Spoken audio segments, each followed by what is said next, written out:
Bueno, como muchos os habréis enterado, bueno, como todo el mundo seguramente se habrá enterado, yo me acabo de enterar ahora, eh, el Papa Francisco ha muerto. Veréis, este Papa ha sido denostado por mucha gente.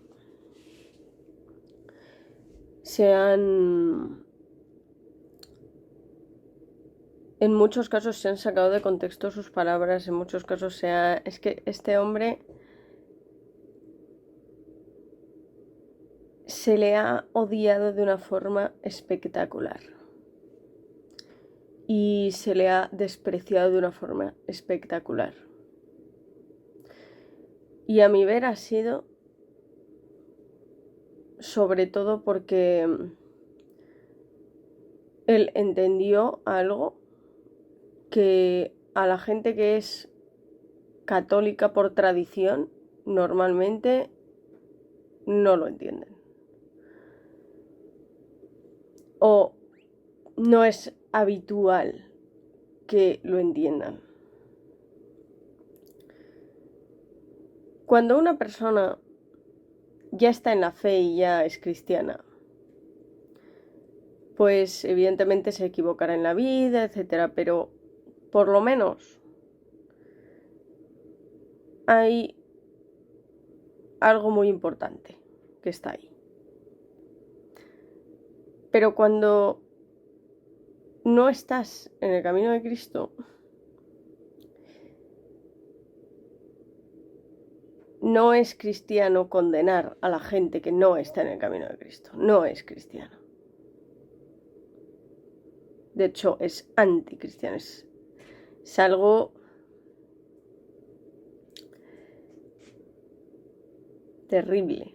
Porque precisamente es la gente que más necesita que se rece por ella. Porque en muchos casos ni siquiera tienen a alguien que rece por ellos.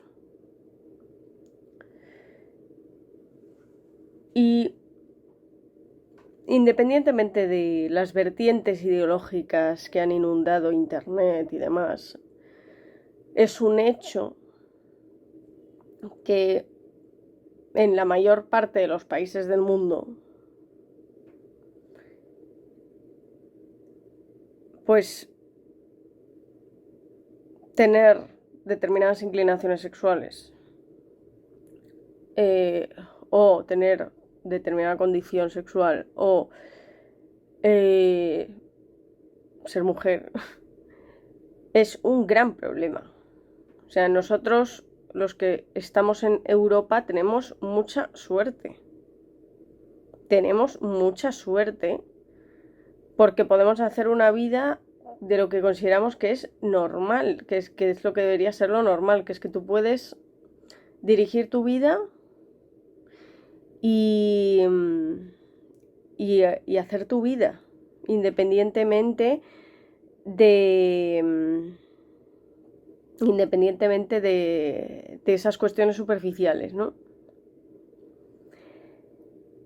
Pero ¿qué pasa? Que en el resto del mundo eso no es lo normal. En el resto del mundo esas cosas te condicionan de por vida y sencillamente no vas a poder tener una vida por esas cosas.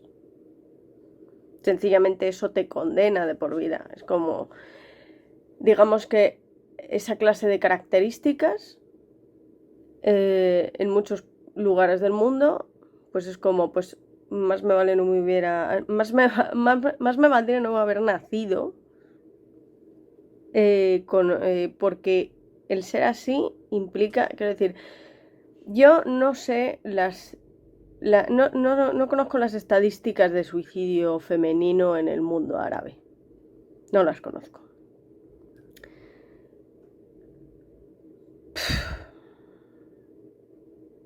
Pero entendería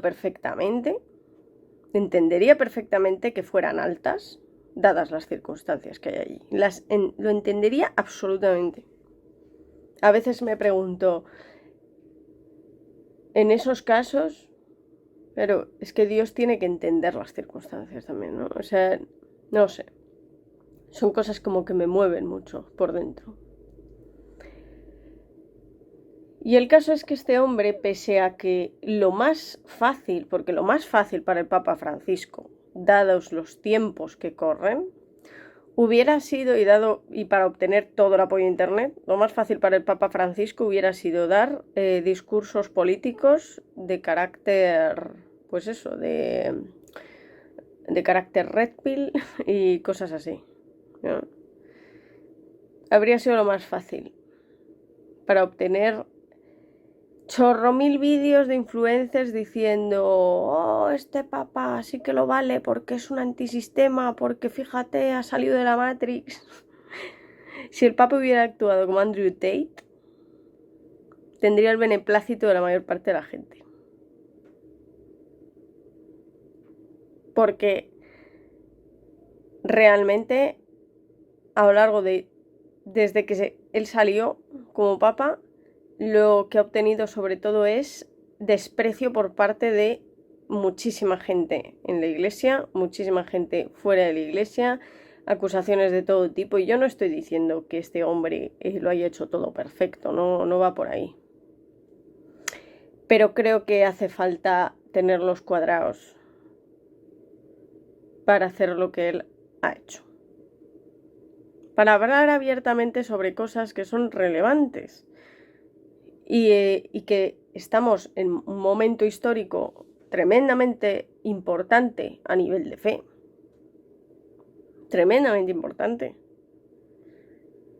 Porque se trata de cómo como un alma cristiana puede convivir con la tecnología, que es algo que no es sencillo,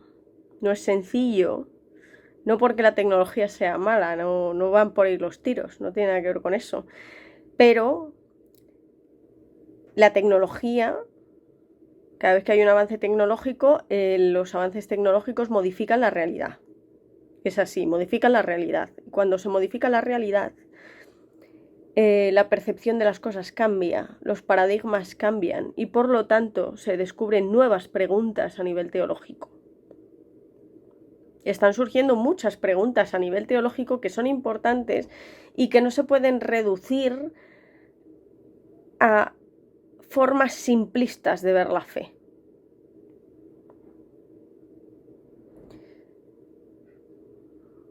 De hecho, fijaos que estoy leyéndome un libro, a ver si lo tengo por aquí, creo que lo tengo por aquí, que es Labor en Exercens. Bueno, lo pronuncio fatal, pero no importa. Es un libro de Juan Pablo II. La obra de Juan Pablo II es... O sea, sí, os voy a leer un fragmento que tengo todo el libro lleno de anotaciones. Pero os voy a leer una cosa, que si esto el Juan Pablo II lo hubiera dicho entre 2020 y 2025, todo Internet le habría dicho que es un progre, que está financiado por Soros y de todo, ¿vale? Vamos a ver, es que voy a buscarla porque estaba por aquí.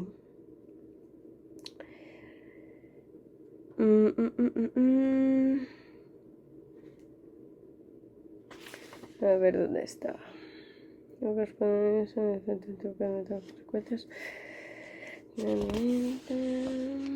nombres, formularios. Haré un vídeo sobre este libro porque es tremendo. A ver, es sobre el concepto de trabajo.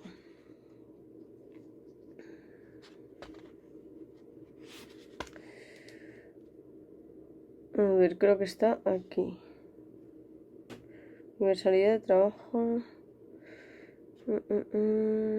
Se constituirá el servicio de investigación, el desarrollo industrial.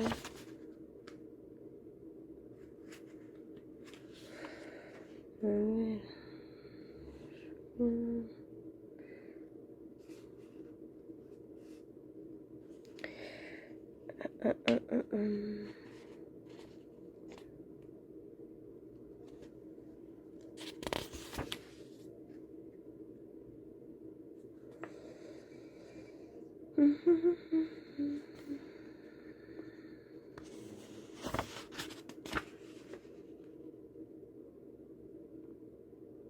Vale.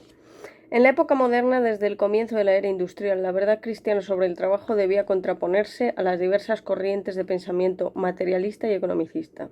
El trabajo se entendía y se trataba como una especie de mercancía, mercancía entrecomillado, que el trabajador, especialmente el obrero de la industria, vende al empresario, que es a su vez el poseedor del capital, o sea, del conjunto de instrumentos de trabajo y de los medios que hacen posible la producción.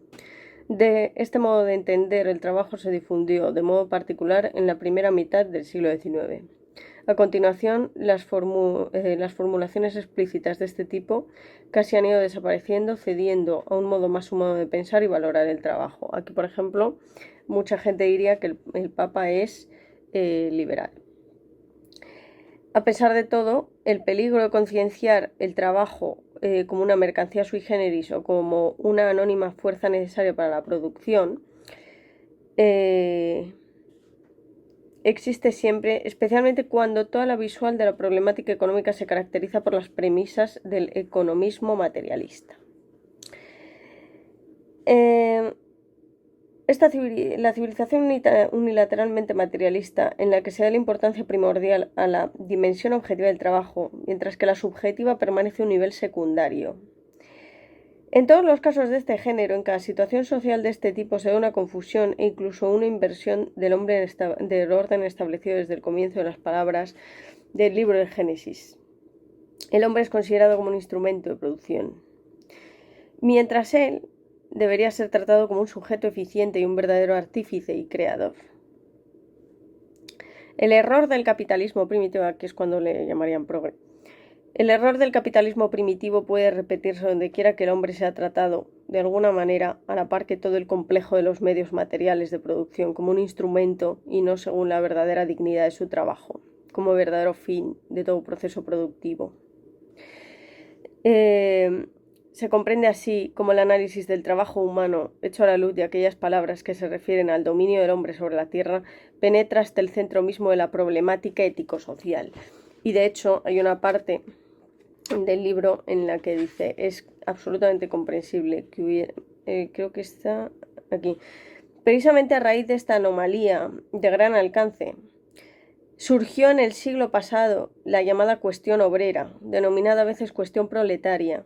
Tal cuestión ha dado origen a la justa reacción social, ha hecho surgir y casi irrumpir un gran impulso de solidaridad entre los hombres del trabajo y entre todo entre los hombres de la industria. La llamada a la solidaridad y a la acción común lanzada por los hombres del trabajo tenía un importante valor y su elocuencia desde el punto de vista de la ética social. Era la reacción contra la degradación del hombre como sujeto de trabajo. Juan Pablo II llega a decir esto hoy en día y le vilipendian tanto como al Papa Francisco. Una cosa que suele ocurrir es que, y de hecho se ha visto muchas veces en la historia, es como a Jesucristo se le utiliza como figura política y no como lo que realmente es. Y no como lo que realmente es.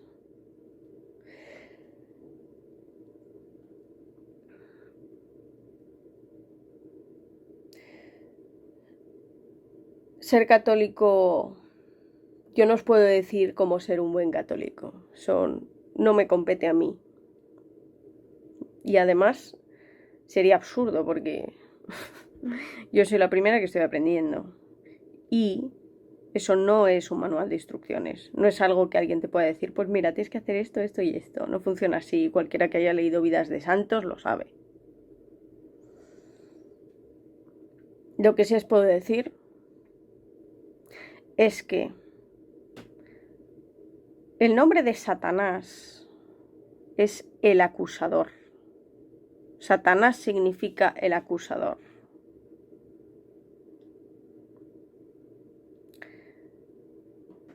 Así que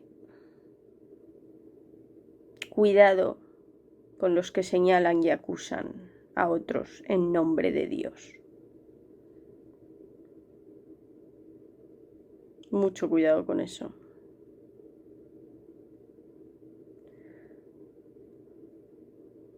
Así que descanse en paz el Papa Francisco. Y recemos por el siguiente Papa. Esperemos que vaya todo bien. Y voy a finalizar este vídeo con el Evangelio de hoy, que precisamente este Evangelio está comentado por el Papa Francisco, así que voy a leer tanto el comentario del Papa Francisco como el Evangelio en sí. El Evangelio. En aquel tiempo las mujeres se marcharon a toda prisa del sepulcro, llenas de miedo y de alegría corrieron a anunciarlo a los discípulos. De pronto Jesús les salió al encuentro y les dijo: alegraos. Ellas se acercaron, le abrazaron los pies y se postraron ante él. Jesús les dijo: no temáis, id a comunicar a mis hermanos que vayan a Galilea, allí me verán. Mientras las mujeres iban de camino, algunos de la guardia fueron a la ciudad y comunicaron a los sumos sacerdotes todo lo ocurrido. Ellos, reunidos con los ancianos, llegaron a un acuerdo y dieron a los soldados una fuerte suma encargándoles: decide que sus discípulos fueron de noche y robaron el cuerpo mientras vosotros dormíais. Y si esto llega a oídos del gobernador, nosotros nos lo ganaremos y os sacaremos del apuro.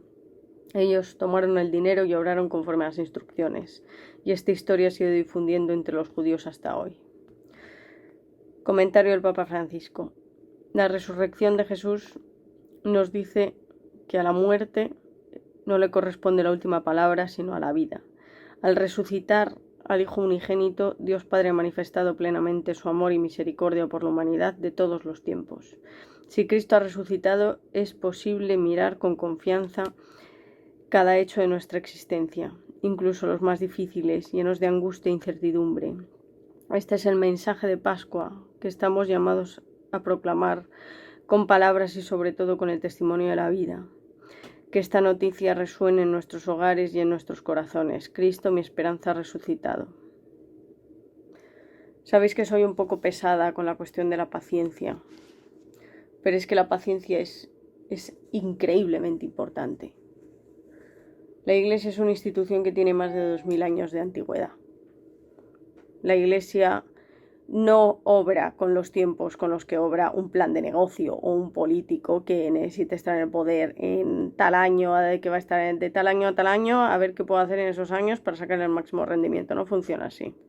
La Iglesia mira hacia la eternidad, por eso va muy despacio. Los tiempos de la Iglesia no son los mismos que los del político de turno. No son los mismos.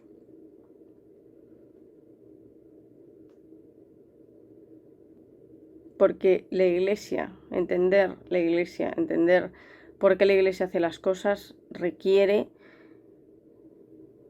de entender que